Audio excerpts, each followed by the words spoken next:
This is the same guy who knocked his teammate out in practice over some trash talk.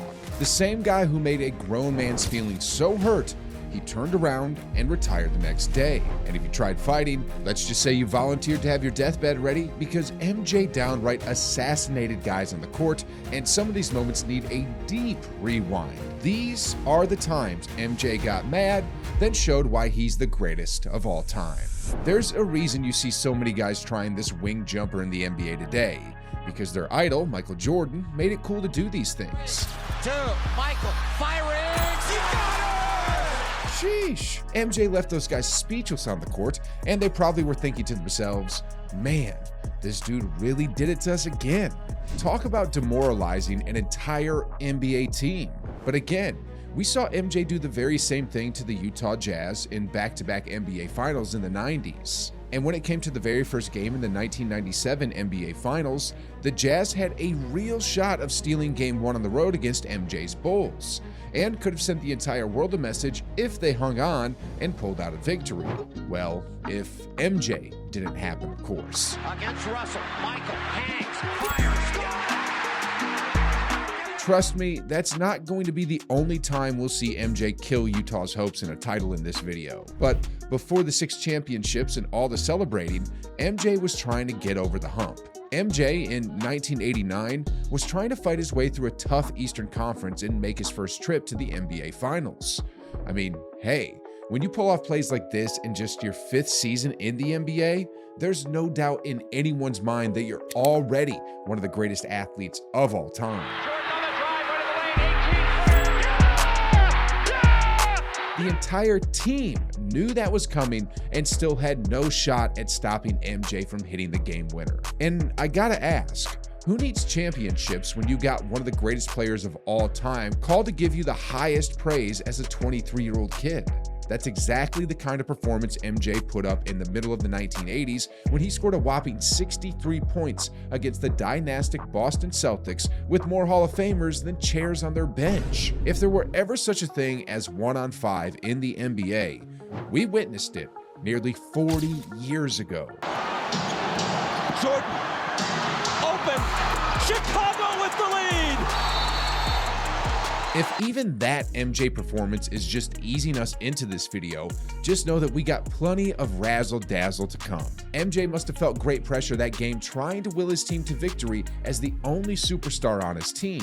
Actually, nah. Feeling pressure and knowing that your legacy is on the line is one thing, but feeling sick to your stomach and barely being able to even move just hours before the game is an entirely different thing. It's the golden MJ story.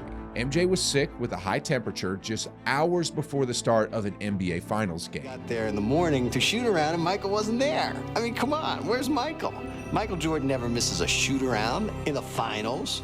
He's sick.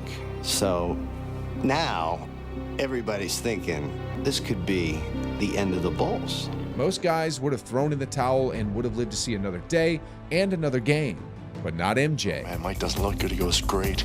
I said, what do you mean great? He goes, we're going to win. I said, what do you mean we're going to win? I mean, he's dead. He goes, no, whenever he's sick, he plays phenomenal.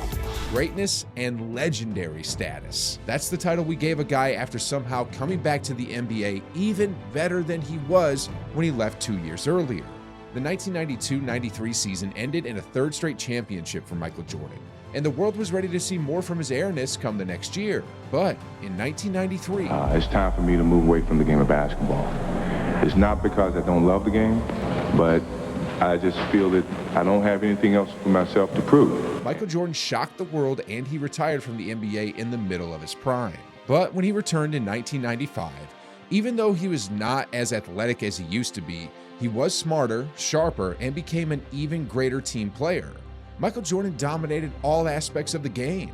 Since his return from his first retirement, he went on to win 3 straight scoring titles, 2 MVPs, and 3 all-defensive first teams, and led the Chicago Bulls to 3 consecutive titles, the second three-peat of his career, winning 6 titles in 8 years to show the world once again that he is the best to ever play the game. So, what did MJ do when he came back in 1995? Oh, I don't know.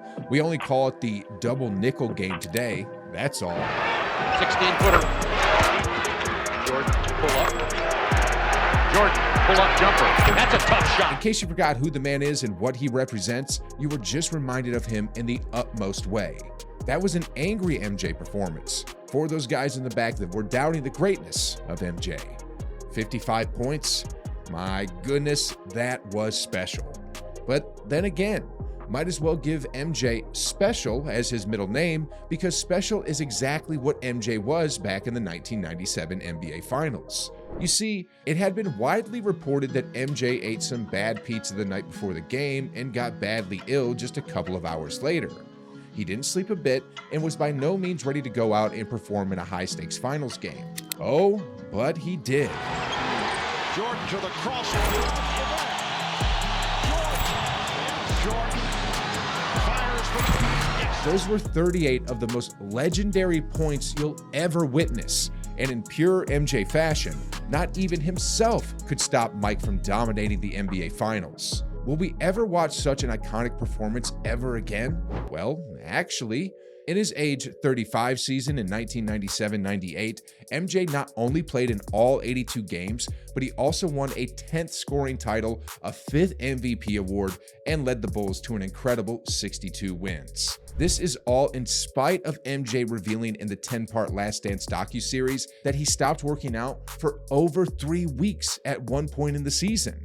Before the season even began, MJ had thought in the back of, or even the forefront of his mind, that 1998 would be his final stint in the NBA. So MJ refocused and recalibrated his mind and body for a run at a 6th NBA championship. And even at 35 years old, MJ wasn't allowing persistent Eastern Conference foes of his to reach the NBA Finals.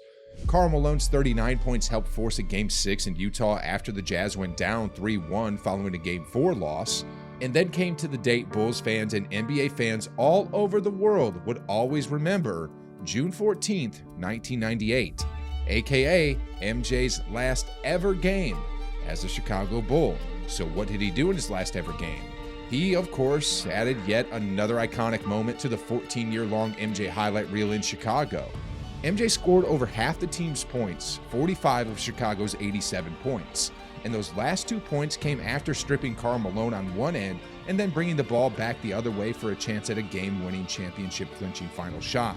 With less than 10 seconds to go, MJ sized up Byron Russell from the left wing, worked back to the middle, separated himself from his defender, and elevated from 17 feet away. As he gets Brian Russell with a quick crossover. Look at Brian Russell slips, and Michael pulls up and buries the shot to give him a 1-point lead. Simply no greater, no more iconic moment than this MJ moment right here. How about that for the greatest mic drop in the history of sports?